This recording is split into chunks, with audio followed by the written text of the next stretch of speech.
The wildest one I saw was at a summer matsuri in a tiny town in Japan. Lanterns everywhere, shaved ice, everybody in cotton yukata super chill. This overconfident dad from Ohio marched in wearing a Stars and Stripes tank top and swear swim trunks with rubber ducks. He squints at the sign about proper attire near the shrine and goes, "So this is like Disney, right? The castle's over there?" The local volunteer, maybe 19, gently explains, "This is a Shinto shrine, not a theme park, and they'd appreciate covered shoulders." He sighs, digs out a poncho from his backpack, and mutters loud enough for all of us, "Fine, guess Japan just failed the vacation freedom test." And the taiko drum hit right after the universe rolled its eyes.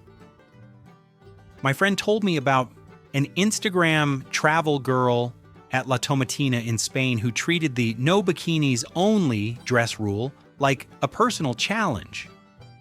Everyone else wore old clothes, long sleeves, goggles, because, tomatoes and elbows. She shows up in a white micro dress with 10 cutouts and heels and says, "If I don't stain, did the culture even happen?" A volunteer hands her an oversized orange safety vest and tells her she has to wear it or stay out. She stares at the vest like it's a personal attack on her follower count. Apparently, she still filmed a reel titled, "Locals Hate My Dress Because It Slays," while looking like a high-visibility traffic cone in the background of everyone's memories. At Holi in India, I was already overwhelmed. Colors everywhere. Drums, the air literally pink. College bro next to me is in pristine, all-black athleisure. Clearly just bought it at the airport. Tags basically still on. There are huge signs saying, "Wear white clothes you don't mind ruining." And the guide repeats it 5 times. He smirks and goes, "Nah, I want to be the only clean one in the photos. That's my brand." 10 seconds into the first powder toss, a grandma just beams, grabs a fistful of neon green, and absolutely baptizes this man's soul. He looks down at his ruined outfit and whispers, "I just got humbled by someone's nana." And honestly, yeah, bro, that's the whole point. At Oktoberfest in Munich, I heard this one from a bartender who has seen things. There's this wellness Karen in a knockoff dirndl she definitely bought from an algorithm, colors screaming more Halloween than Bavaria. The sign at the tent says, "Traditional dress encouraged, costumes mocking culture discouraged." She storms up anyway and goes, "I don't get why my sexy beer nun costume isn't allowed. I'm celebrating your heritage." The bartender just stares, then slowly points to the line that literally says, "No sexualized religious outfits." Karen huffs, throws on a cardigan, and mutters, "Well, my ancestors would have loved this." While the bartender tells my buddy, if her ancestors see that skirt length, they'll respawn just to file a complaint. Brazil during Carnival, street parade in Rio, and I'm crammed between a drum line and a guy selling coconut water. Patriot Uncle is behind me in full American flag, swim shorts, and a t-shirt that says United States of Awesome. Everyone else has coordinated costumes, glitter, body paint, but it's still respectful of the Blocko's themes. He squints at a dancer in a carefully designed feathered outfit and goes, "So what category is this? Halloween or Super Bowl halftime?" A local woman shakes her head, explains patiently, this is an Afro-Brazilian tradition with its own rules and symbolism, and certain parts must stay covered. He nods, then whispers to me, "I could streamline this whole thing with a halftime show sponsor." And I swear, even the drum line hit a wrong note in protest. Chiang Mai, Thailand, Ipung Lantern Festival by the river, one of those nights that feels fake. Floating lanterns, soft music, everyone in light, respectful clothes because there's a temple just up the stairs. TikTok travel expert shows up in a see-through mesh top, fluorescent sports bra, and shorts that are legally a suggestion. She flips her phone around and goes, "Wait, So I can't launch a lantern unless I, cover my shoulders? That's not very inclusive content. A monk's assistant kindly hands her a shawl and explains, it's about respect, not aesthetics. She films anyway, sighs into the mic. Apparently modesty is the new trend. And somewhere off camera, you can hear her boyfriend whisper, "Babe, the algorithm is not the main character here," which might be the first wise sentence he's ever spoken. Norway Midsummer Music Festival by a fjord. Sun basically never sets. People dress like REI catalog models. This retired rich guy, part of a retired rich couple, shows up in a full yacht party outfit, white pants, loafers, a blazer that cost more than my camera. Festival guidelines say sturdy shoes, layers. No long dragging clothes near the cliffs. He laughs and says, "It's just nature. How wild can it be?" 10 minutes later, a gust of fjord wind nearly launches his blazer into orbit and his loafers sink sideways in the mud. A local stagehand catches him by the elbow, hands him rubber boots, and just says, "The dress code is decided by the mountain, not by your yacht, my friend." In the Moroccan desert at a night music festival near the dunes, I heard this story from a DJ. Freedom guy shows up in shorts, tank top, and a giant cowboy hat, looking like Coachella got lost. The organizers sent out emails, cover shoulders and knees after sunset, desert temps drop, sandstorms are real. He grins and shouts, "Rules or suggestions?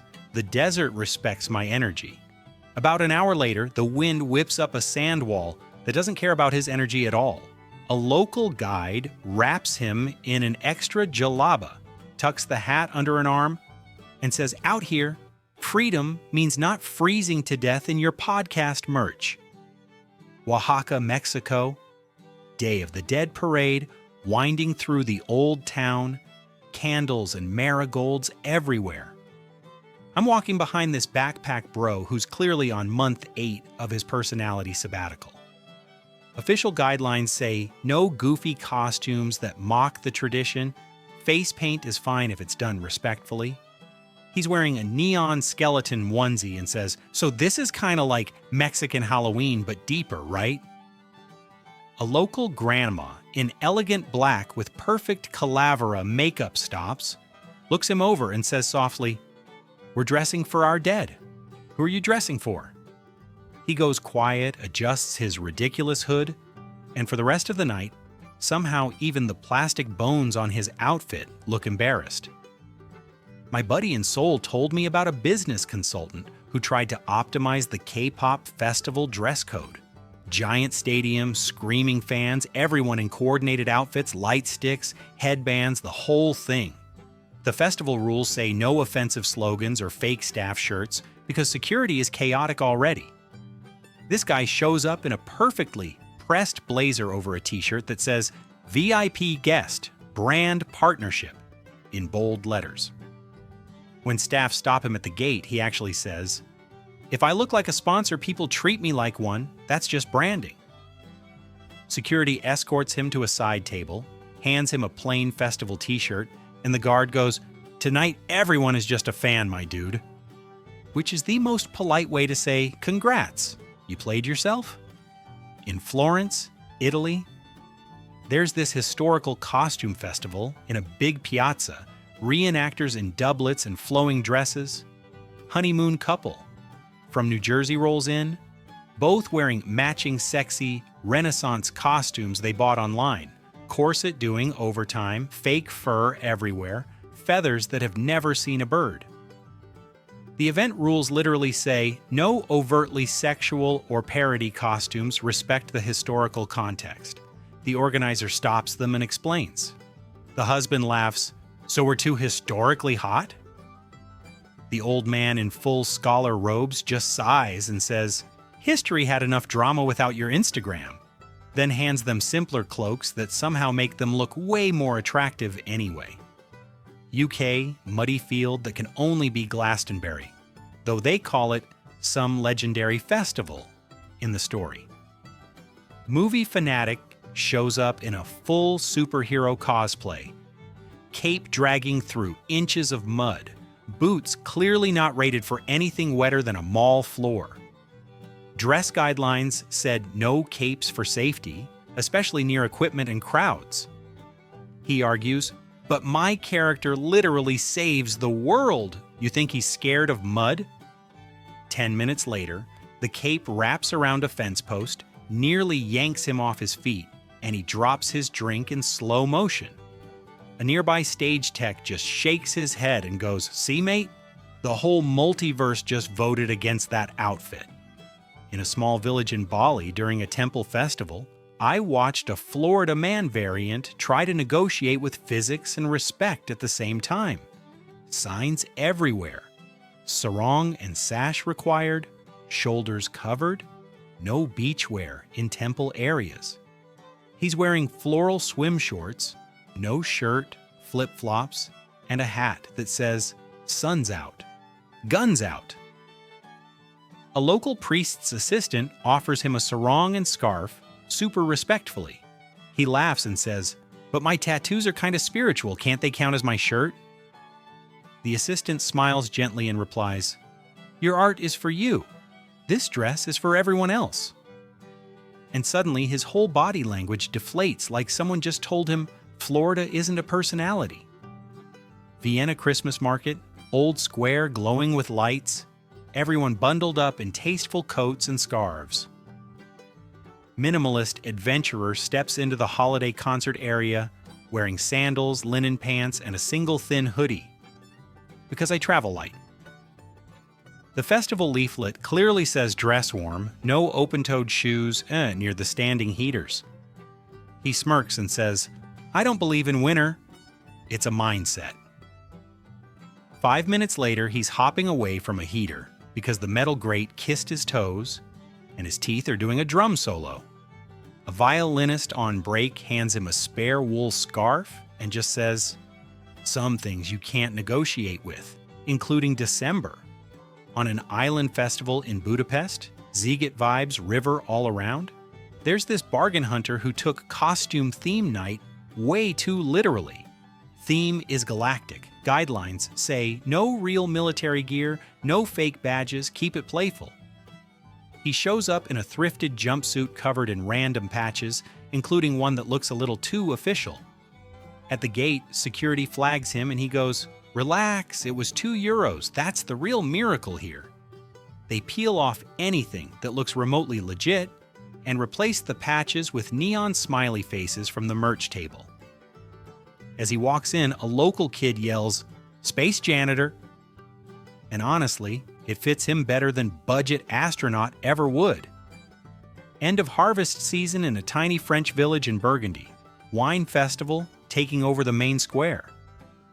Cruise tourist couple has just come off a bus, and the husband decided to go local by wearing a cheap fake beret, a horizontal striped tank top, and shorts that clearly belong at a pool, not in a vineyard. The event invite said smart casual, closed shoes, nothing that screams parody. He clinks his glass and announces, "I dress like this so you guys feel at home with me." The winemaker smiles the most patient smile I've ever seen and says, "Monsieur, the grapes are already doing the comedy. You may relax now." And somehow that one line aged better than half the barrels in his cellar.